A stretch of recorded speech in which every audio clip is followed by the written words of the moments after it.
The Ottoman Empire, a nation of wealth, culture, and territory, an empire that no one thought they could carry out such atrocities, yet happened on multiple occasions, the most famous being in 1915, also known as the Armenian Genocide. The roots of the genocide. Ottoman Empire.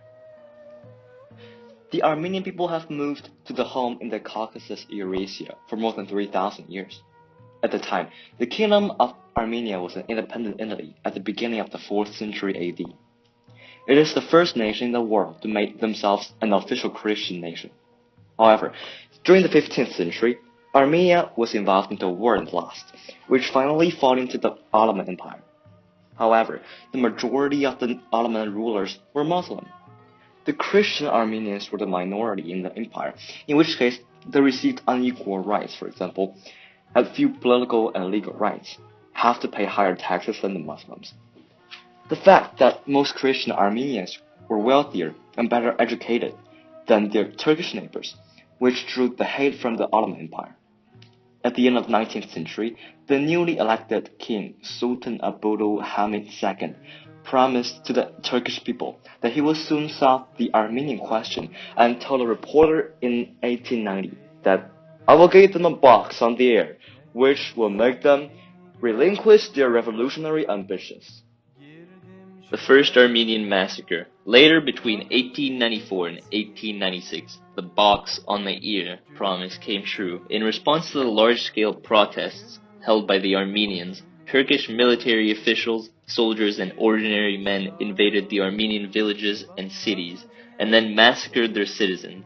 As a result, hundreds of thousands of Armenians were murdered. The rise of the Young Turks. In 1908, a new government came into power in Turkey. A group of reformers who called themselves the Young Turks established a new constitutional government. The Young Turks promised the Armenians with equal treatments, and the Armenians were hopeful in the new government. But soon after the government came to power, the Armenians learned that the nationalistic Young Turks wanted to create a pure empire and so-called Turkify the empire. According to the thought of the new government, non-Turks, and especially Christian non-Turks, drew the highest attention within the government. World War I. In 1914, as the Turks entered World War I on the side of Germany and the Austro-Hungarian Empire, the Ottoman religious authorities declared so-called Holy War against all Christians except their allies, and the military leaders began to argue that the Armenians were traitors at the same time. Under all this pressure and the intensity from the Turkish government, the Armenians decided to fight for their own independence. As the war intensified, the Armenians organized volunteer battle lines to help the Russian army to fight against the Turks in the Caucasus region.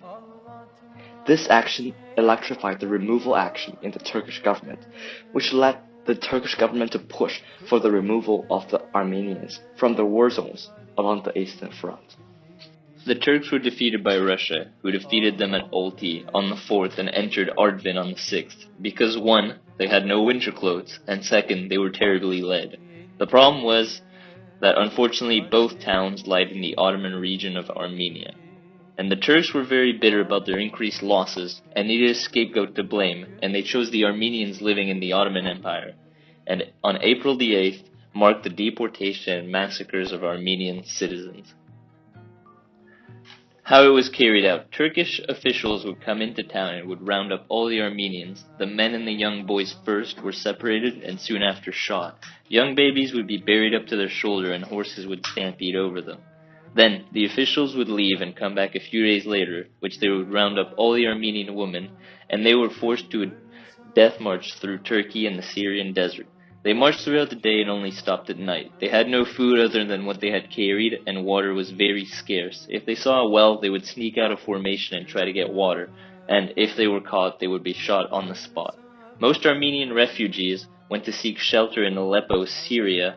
It was becoming a makeshift community for all the Armenians who had survived the death marches. Afterwards, After the Ottomans surrendered in 1918, the leaders of the Young Turks fled to Germany, which promised not to prosecute them for the genocide. However, a group of Armenian nationalists devised a plan commonly known as Operation Nemesis to track down and assassinate the leaders of the genocide. Ever since then, the Turkish government has denied that the genocide took place.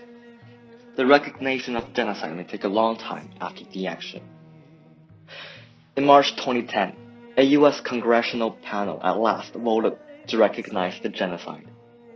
The recognition of the genocide internationally includes 28 countries, which includes Austria, Canada, France, Germany, Italy, Russia, Sweden, Switzerland, and the United States.